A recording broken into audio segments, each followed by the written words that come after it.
You know we're all about elections here. Well, in 6 days, West Virginia holds a special election to decide who will finish the term of former Governor Joe Manchin, who left office after getting elected to the United States Senate. It's gotten a lot of attention from Republicans in particular, because they're running out of races to target a little bit this year, hoping that businessman Bill Maloney can pull an upset and beat the acting Democratic governor, Earl Ray Tomblin. Here they are. Bill Maloney, impressive resume. Started your company in a dirt floor building. Became a world leader in drilling for mining and other industries. And you've created over 1,000 jobs. Not a career politician, job creator. Impressive qualifications to be our governor. Since becoming governor, Tomblin has helped bring new industries and create new jobs in West Virginia. That's why both business and labor endorsed Tomblin for governor. It's just the beginning. There's more work to be done. Nathan Gonzalez is the deputy editor of the Rothenberg Political Report, and Jennifer Duffy is the senior editor with the Cook Political Report. All right, West Virginia governor. There's normally 3 races in this period: Louisiana, Mississippi, and Kentucky, and all 3 are blowouts. The 2 Republicans appear to be holding on, although Mississippi might get closer than people think, and Kentucky looks like Democrats are going to hold. So West Virginia, here we are, the special election. Jennifer Duffy, the Democratic governor here, doesn't use the D word very often in his ads, I've noticed. But he's got the support of everybody, labor and the chamber. You know, it's interesting that he has managed to get both, traditional Democratic groups like labor, the teachers. He gets, the Chamber of Commerce and the manufacturers. It is interesting, and all have said it's based on his proven record. I mean, they know what he's going to do. He's been in politics for 40 years. He has done nothing controversial in the year he's been the acting governor.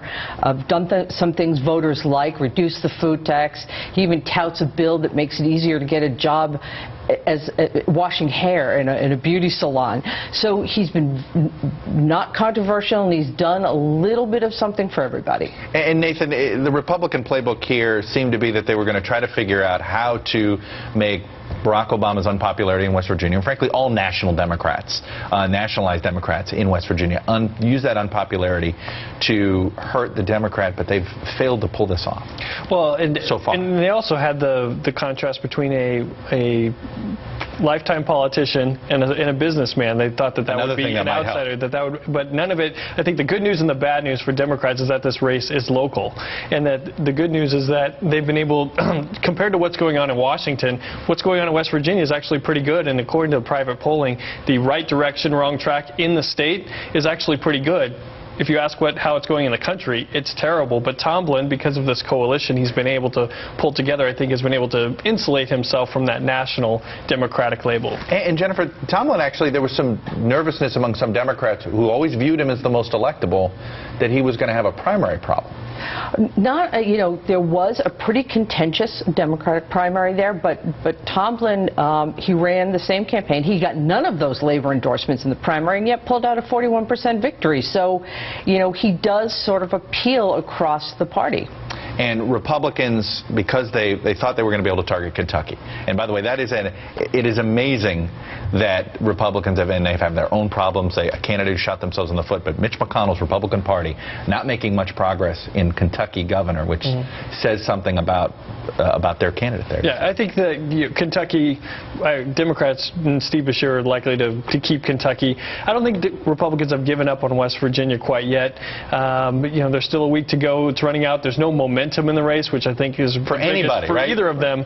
But Tomblin isn't at 50%, but Maloney needs to get momentum quickly if he's going to pull And it's this because out. of their inability. For instance, Kentucky, you were saying that they've moved a whole bunch of resources that they would have used in Kentucky to West Virginia, because at least they look on paper they might have a chance. Exactly. I mean, and really, the National Republicans have put $1.8 million on TV so far, so they really have invested heavily. It is their shot. They can't. The thing about this race, one, it's the only one on the ballot. It's in October, so these campaigns virtually, Turnout's going to be really low. It's going to be really low, but they're going to know who votes. One of the things Maloney did prove in the Republican primary, which was an 8-way race, was that he could get his voters to the polls. I think Republicans are hoping that they can have a repeat of that and pull off this upset. I think it's tough. I don't think it's impossible. Nathan, what is the West Virginia Republican Party has yet to figure out how to capture what is a Republican state on federal elections, has they not? Well, I think that still on a local level, at the state level, there is a incumbency still matters, and the incumbency is not being penalized in West Virginia. I mean, they like pork too, don't they? And so once they get into office, it's tough to dislodge them because there's some of that crossover, either money or voting support once they're there. All right, 6 days.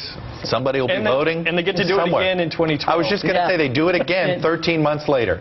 And will Bill Maloney be the Republican nominee? Well, there will be a lot of other races we'll be tracking by then. Jennifer Duffy, Nathan Gonzalez, always a pleasure. All right, coming up, it's back to Chris Christie. He keeps saying no publicly, but then he does it like this. He hasn't shut the door completely on a 2012 bid. How long can he hold out? How long are